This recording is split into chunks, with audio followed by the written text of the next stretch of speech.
Video, we're going to be looking at how to go from a graph to a function for specifically sine and cosine. So again, when you're looking at these graphs, they're all going to look quite similar, and it's actually going to be up to you as to whether or not you represent it as a sine graph or a cosine graph. However, there is a convention where you want to minimize your horizontal translation. So basically, you want to make your c value as small as possible, unless you're told otherwise. And so when you're choosing to represent it, then there is sort of an expectation that you're going to pick whichever sinusoidal function will give you the smallest c value. Because there's an infinite way to write these graphs, right? Because you could pick any point as your reference point and say, like, this was the point that was originally 0, 0, or 0, 1, and then translate it back to that point. So the sort of convention is to, like, it is to minimize that number, to make c as small as possible. And the other thing that I'll just mention is that if you're looking for your b value, if we kind of reverse engineer it, if you go 2 pi divided what the wavelength is, that'll give you your b value. So when we talk about wavelength, you've got kind of 3 ways you can figure wavelength out really quickly and really nicely. Is you can measure crest to crest, you can measure trough to trough, or you can measure any equivalent point on the line. Usually the easiest one is a midline. So like this is a wavelength. Wavelength is usually measured with lambda there. This is a wavelength. And then if I pick this point right here, I'm going to say, okay, I'm at a midline. And this midline is an increasing midline, okay? So if I was to draw a tangent line, the tangent line is a positive one.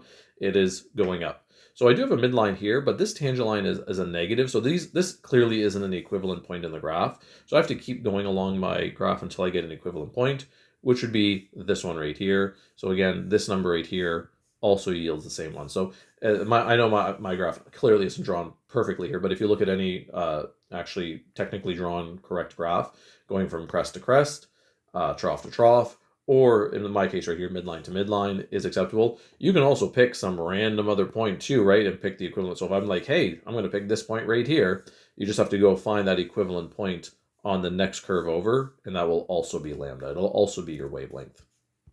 So let's just kind of dive right in and start looking at these ones right here. So again, before I start doing sine or cosine, I'm just going to kind of identify features, because some things are going to be the same on them regardless. So I'm going to say, okay, what's my midline? What's my mid? So my midline here, so I'm going from 2 to -2, so the mid is going to be y is equal to 0. My crests or I should say, what's my amplitude? That's more useful for me. My amplitude is going to be 2. And my wavelength, so I'm going from 0 to 4 pi gives me a whole wavelength there because I'm going crest to crest. So my wavelength then is going to be 4 pi. Then if I want my b value, I would just go 2 pi divided by 4 pi, or just 1/2. So that's going to be my b value actually in the equation there. So let's start filling things in. And honestly, everything's going to be the same except for the c value for these functions. So I'm going to say f of x is equal to, my a value will be 2, because that's my amplitude, sine of, and then my b is going to be 1/2 x. And now I've got to think, okay, if I'm going from sine, I have to pick a midpoint. So I can pick either this one, or I could pick this one. This would also be pi as well, because these graphs are symmetrical. So it doesn't matter. In this case, I can put plus pi or minus pi, because either I'm going to reference this one or reference this one. So if I put plus pi, I'm referencing that point right there, right? Because it's a negative pi on the graph, so it's a translation of positive pi with actually in the function itself. And there's no d value because the graph isn't shifted up or down. The d is 0, so you could put plus 0 if you wanted to, but it's mathematically redundant. So let's look at g of x then, to describe it as cosine. Again, you're going to notice here, so I'm starting at a crest. And I'm going to pick this point right here, right? Because this is going to actually make my c value 0, which I like. So I'm going to pick 2. Now, if this point was on a trough, I would make that 2 a negative, because it's starting at the bottom of the curve with cosine. So that would be a negative if it was at the bottom. So 2 cos, and then the 1/2 doesn't change. Since I'm picking a point that's literally on the y-axis, which is where my anchor point for cos is, I just have an x value here, so there's no translation. And again, my d is 0. And by the way, you could just write this as cos 1/2 x and 2. You don't have to have all those brackets there. I tend to like putting at least one set of brackets to really communicate what the input to my sine, or to what my trig function is.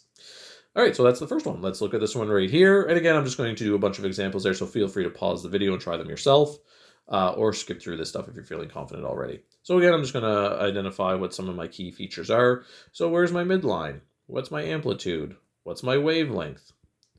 So my midline is going to be 1, which means I've got a +1 at the end of either of these functions. I can do that right now. I just know that's going to be +1.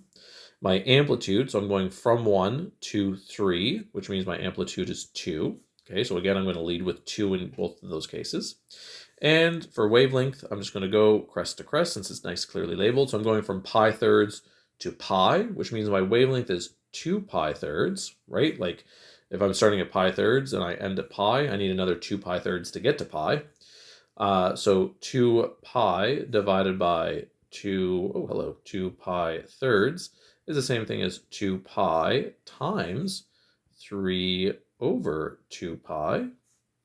These cancel, this cancels, this cancels, this cancels, and it looks like I'm left with 3 as being my answer there. So 3 wavelengths are happening in 2 pi, which makes sense given all those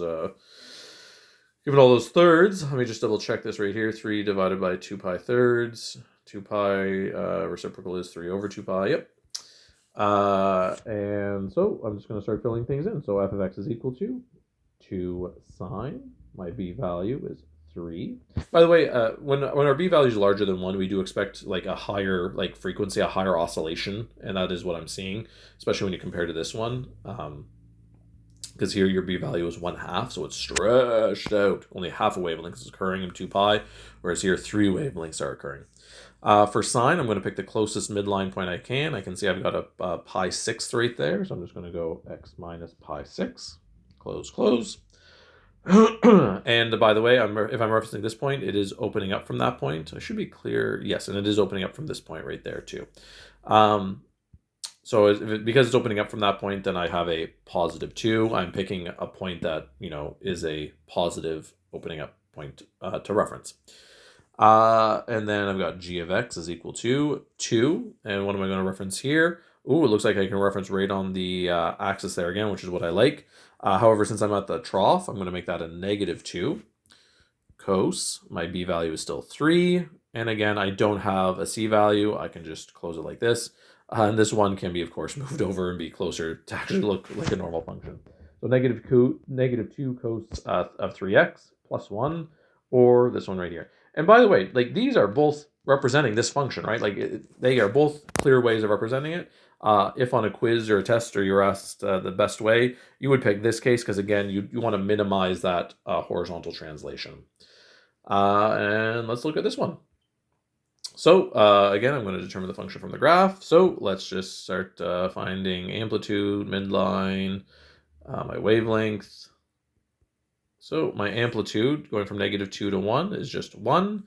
My midline is -2. My wavelength, 7 pi over 6 to 31 pi over 6. So 31 pi over 6 minus 7 pi over 6 gives me, okay, careful with the mental about 24 pi over 6. 24 pi over 24 pi over 6, or just 4 pi. So my b value then is 2 pi divided by 4 pi, or just 1/2 again. So if I'm going to rock this out, let me just write it right above. G of x is equal to, my a value is 1, so I don't have to bother writing that. For my amplitude, I'll reference this point right here.